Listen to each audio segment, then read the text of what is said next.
Hello and welcome back to my kitchen. And today, even though we're well into spring here in Melbourne and it should be getting warmer, it's not today. So I thought that was a good excuse to make it a soup making day. And this is an Italian soup, and honestly it's just a general everything out of the refrigerator kind of soup. And you know I love soup, and this might be my last batch for the year, because the minute the winter goes completely and finally we start to get some settled beautiful weather, soup's off the menu and the salads come in. So today we're making soup.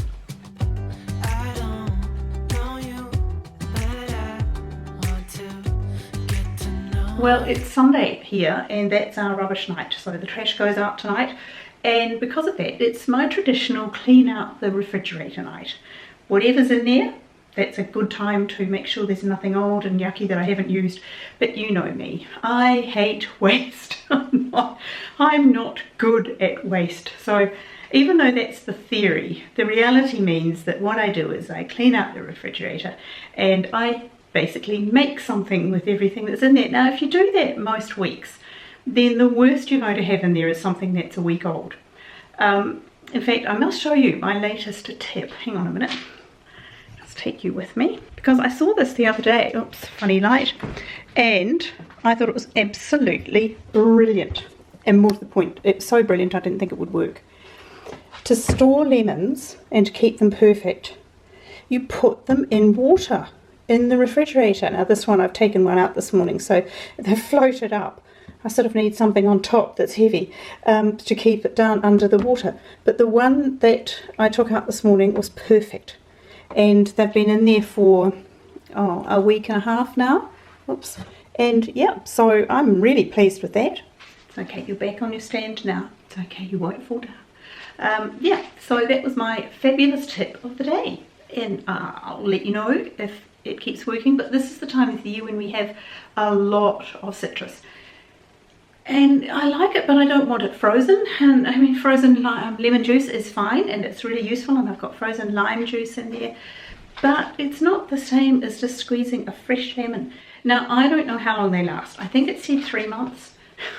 As if they're not going to be eaten in 3 months. They'll be eaten in another week. I mean, I use lemons, well, another 2 weeks perhaps. I use lemons all the time. What have I done already? I had kale in there that was looking a little sad and was probably not from last week, but from some time last week. So it was time the kale, got its moment. And I made kale chips, because I think kale chips will go beautifully with this soup. These are the kale chips. Listen, it's got the best sound. But did you hear that? Sorry, just in case you didn't get it the first time. It's a good sound. Anyway, so they are the simplest things to make, and they make kale tasty, and that says a lot for me, because I'm not a great fan, but I know it's really a good product, good thing to eat. So what you do is you simply wash your kale, you strip out those centre leaves, the centre vein, the big stalky tough bit, strip everything off that. So then I give it a wash, and then I spin it all dry. And when it's really dry, I tear it up, put it in a bowl with some olive oil and smush it. Now the smushing is the important bit, and I think delicately it's called massaging, but I don't. It's smushing, and you really mish, you just got to squash it a wee bit between your fingers, and that's apparently really good for kale. So that's done, and then you just pop it in the oven. I did it at 170 degrees Celsius. I'm not sure what that is. I can convert for you, and it's 10 minutes max. I just put mine on some parchment paper and put it on a tray with just a slight edge around it so it doesn't fall off, whatever. And it takes about 10 minutes. And it's lovely. Comes out the pack, lovely, crispy wonderfulness. Anyway, let's get on with making the soup. Okay, so what's going into the soup?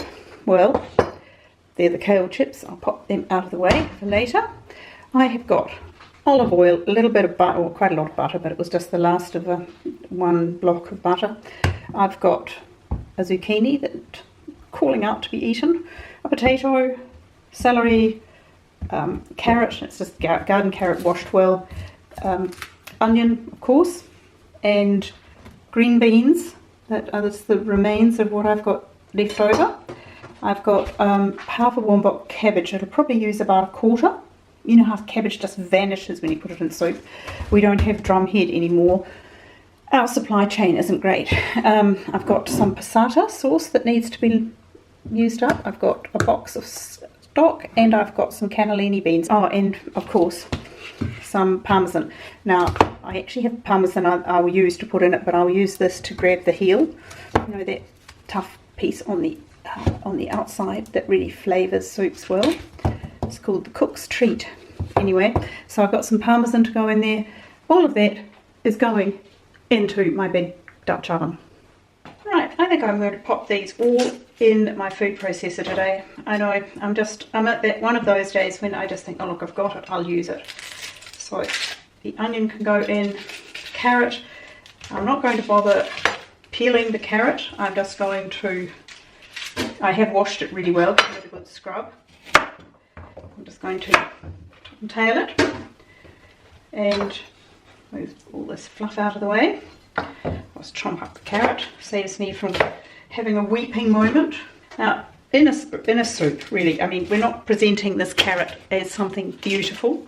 This is a carrot to go in a soup, and it's going to get mushed up. So giving it a good scrub is perfectly okay. And my mother used to always say that so much of the goodness was just under the skin, and when you peel it, you end up removing so much of the vitamins and minerals that are in our produce.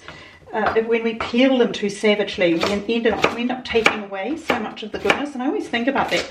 And it's the same when we cut things. If they're water soluble, you'll often see people say, oh, you know, cut your cut your celery up and, you know, store it in water in your refrigerator and it stays crisp. Well, that's fine if all you want out of it is crispness. But if you want some value from vitamins as well as the crispness and obviously the wonderful fibre that you have in these sorts of plants, that's fine. But if you want to actually get much value out of them, then don't cut them. Try to cut them as little as possible until you actually go to use them, because the xylem is here. It leaches out into the water. The water that you're storing them has probably got more food value, more nutrition than the product itself, if you've ended up storing it in water for the last week or whatever. And I see people do that a lot and thinking that they're getting ahead with prep.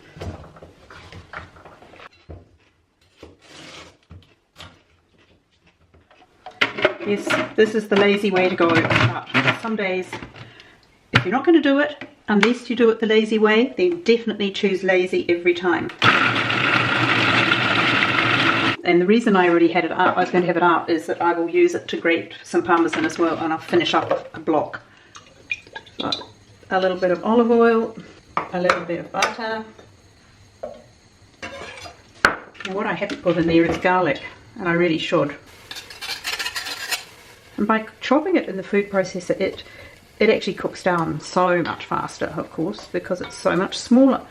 And it's a completely different flavour, really, than just using the bigger hand-chopped pieces. Or, alright, I could spend a lot more time, chef-style, and really chop it small by hand. But hey, that's why you have a food processor. And if you have one, then, I mean, people have asked me along the way when I was decluttering, why have you kept that? You'll never use it.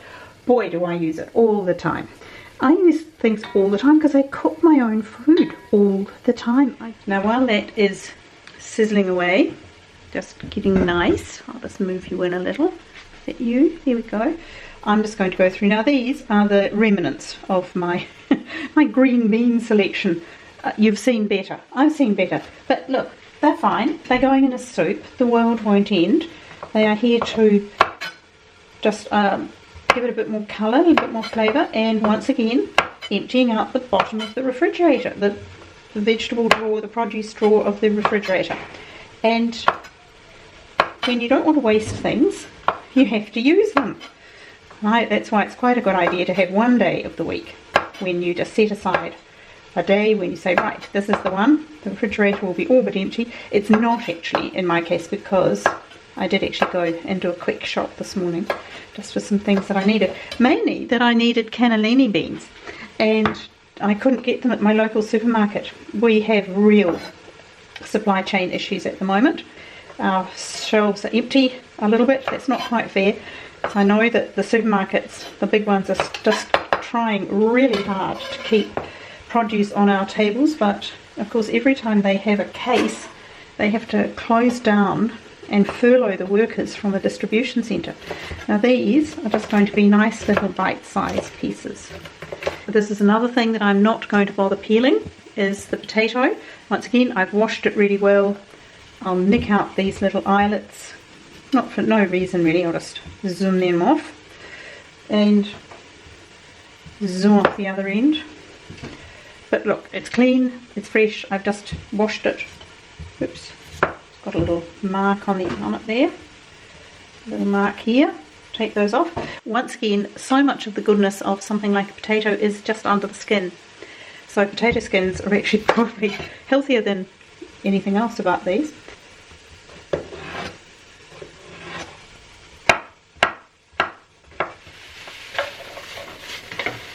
Thing that I forgot to mention was a can of tomatoes. Let's take a little bit of water, just rinse that out so I don't waste any of it. I'm going to use the rest of this passata as well, because that was sitting there waiting to be used.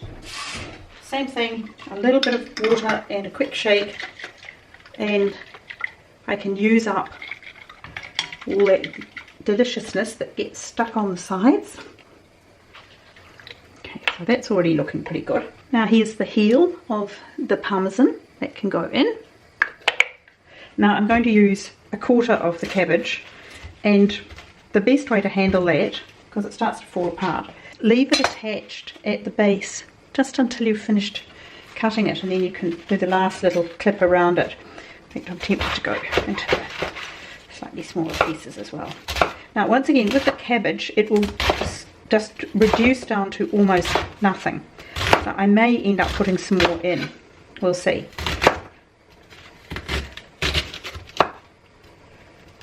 Can you get down that end, just hold it all together. Just work around the stalk, and all of that deliciousness goes into the soup. And 4 cups of chicken stock, and this is the salt reduced one, because I haven't made my own stock in a while. Look at all of that, yum. And in with 1 can of cannellini beans. This is a rustic soup. Now while that's cooking, and it will take what, 40 minutes, 45 minutes, it really doesn't matter. You could probably leave it simmering there all day, but it will be a completely sort of more blended soup by the end of the day, whereas I quite like it when it still has visible vegetables in it. It will still be a soup you can stand your spoon up in, almost, you know. It's a really hearty vegetable soup. Now I'm just going to top it with kale chips and some parmesan. I've cleaned up, and I have some strawberries I need to freeze because we're still in strawberry season. It's been great this year, and I'm picking up punnets wherever I see them on special, and I'm freezing them. Okay. Now the only real thing about freezing anything is to make sure it's in really good condition before you freeze it. So don't freeze the ones that are about to turn, or freeze them when they're correct and perfectly ripe. Chop the huge ones so that they are easier to blend down, but basically it's just don't put any in that are a bit bruised, edible but bruised, that sort of thing. That does not work well for freezing. So freeze in prime quality. Often you'll see people on YouTube going, oh, it's almost ready to not be able to eat, so I'll put it in the freezer. That's the last stuff you want to put in the freezer. Eat it. If it's ready to eat, eat it. If you want to freeze things, do it early when you've bought them, and that's a far better and safer way to freeze. Now, you don't want to lose too much of these delicious little strawberries, especially the ones that are, oh look, that one, see, that one is too ripe. Oh dear, I'm going to have to eat it. I'm going to make a pile of the too ripe ones. I'll eat. But there we are, I'm just going to keep on doing this, and then I'm going to put it in the freezer and wait for a few hours, and then when these are all frozen, I'll pour them into a bag or into a glass container, and that way they are free flow. I can just take out the right number that I want for a smoothie, or to puree up and cook for a little dessert treat or something like that. Well, it should have finished cooking by now. It's quite a lot later. I'm going to dish some up. It's a nice rich soup. See what I mean about, yes, well, you can't quite stand the ladle up in it, but nearly.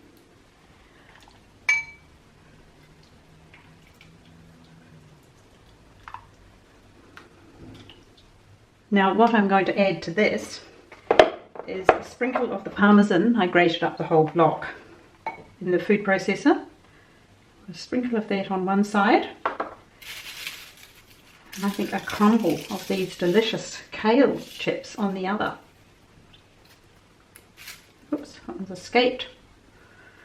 There we go. I think I'll serve it with quite a few more of those. They're lovely. Whoever thought I would say that kale anything is lovely? But it certainly is. Thank you for keeping me company on a Sunday afternoon, and if you enjoyed that, please subscribe, come along, give me a thumbs up and share with your friends and family so that they can watch as well. Whatever you're doing, I hope you're having a lovely time, and don't forget, I will see you in the middle of the week with the last week of our Simple September Reset. This one's all going to be about future you and what you can do to have a great future. Take care, be good, stay well, stay happy, and I'll see you soon. Bye.